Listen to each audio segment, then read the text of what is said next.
ان الدین عند اللہ الاسلام۔ بسم اللہ الرحمن الرحیم۔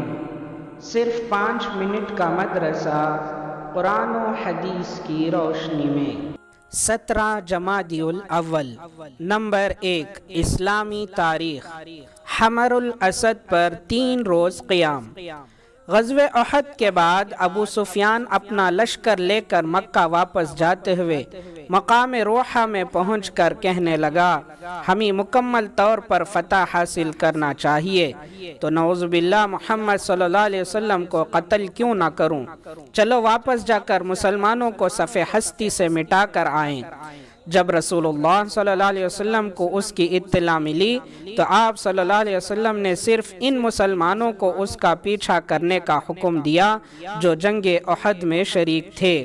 مسلمان زخمی اور خستہ حال ہونے کے باوجود فوراً تیار ہو گئے اور مدینے سے 8 میل دور حمراء الاسد مقام پر پڑاؤ ڈالا۔ جب ابو سفیان کو ان کی بہادری اور شجاعت کا پتہ چلا کہ محمد صلی اللہ علیہ وسلم پھر اپنے ساتھیوں کو لے کر مقابلے کے لیے پیچھا کر رہے ہیں تو اس پر خوف طاری ہو گیا اور سب کی ہمت پست ہو گئی۔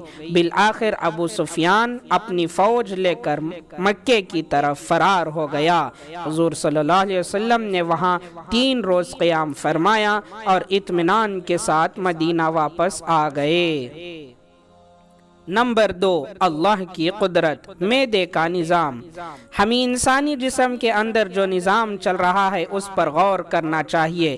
انسان جب لقمہ منہ میں ڈالتا ہے وہ معدے میں پہنچتا ہے، معدہ اس کو پکاتا ہے، پھر اس غذا کا جو اچھا حصہ ہوتا ہے اس کو باریک رگوں کے راستے سے جگر تک پہنچاتا ہے، پھر جگر اس کو خون میں تبدیل کرتا ہے، اس خون کو باریک رگوں کے راستے سے پورے جسم میں بقدر ضرورت سپلائی کرتا ہے، اور معدے میں جو فاسد مادہ ہوتا ہے وہ پیشاب و پیخانے کے راستے سے باہر نکل جاتا ہے۔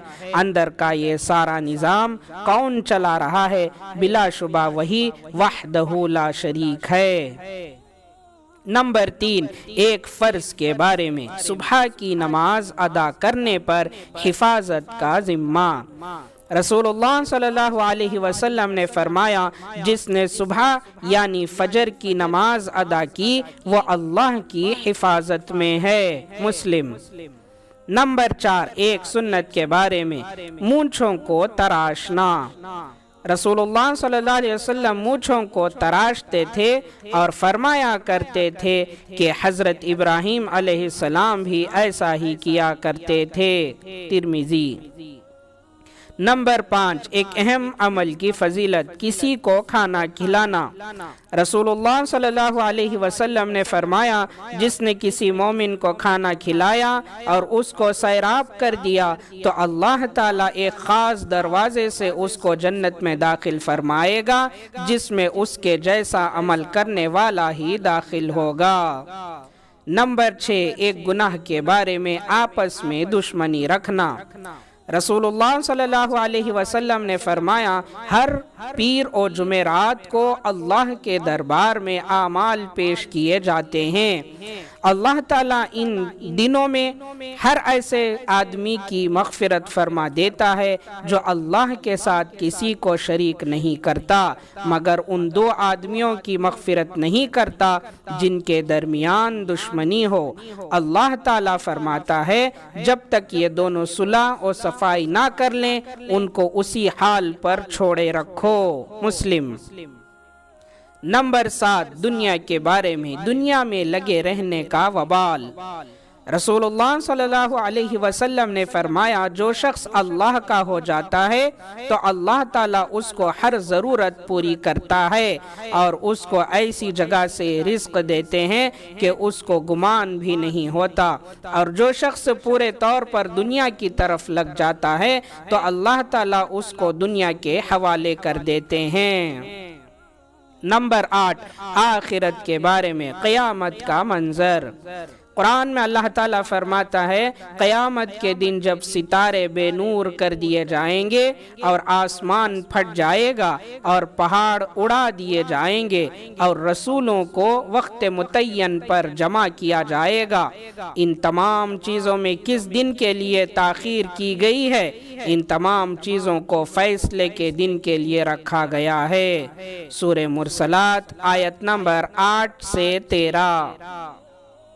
نمبر 9، طب نبوی سے علاج، آٹے کی چھان سے علاج۔ حضرت ام ایمن رضی اللہ عنہ آٹے کو چھان کر رسول اللہ صلی اللہ علیہ وسلم کے لیے روٹی تیار کر رہی تھیں کہ آپ صلی اللہ علیہ وسلم نے دریافت فرمایا یہ کیا ہے؟ انہوں نے عرض کیا یہ ہمارے ملک کا کھانا ہے جو آپ کے لیے تیار کر رہی ہوں۔ تو رسول اللہ صلی اللہ علیہ وسلم نے فرمایا تم نے آٹے میں سے جو کچھ چھان کر نکالا ہے اس کو اسی میں ڈال دو اور پھر سے گوندھ دو۔ ابن ماجہ۔ جدید تحقیقات سے معلوم ہوا کہ آٹے کی چھان یعنی بھونسی پرانے قبض اور ذیابیطس کے مریضوں کے لیے بہترین دوا ہے۔ نمبر 10، قرآن کی نصیحت۔ قرآن میں اللہ تعالیٰ فرماتا ہے یہ قرآن ایک بابرکت کتاب ہے جس کو ہم نے آپ پر اس لیے نازل کیا ہے کہ لوگ اس کی آیتوں میں غور و فکر کریں اور عقل مند لوگ اس سے نصیحت حاصل کریں۔ سورہ صاد آیت نمبر 29۔ اللہ تعالی ہم تمام کو عمل کرنے کی توفیق عطا فرمائے۔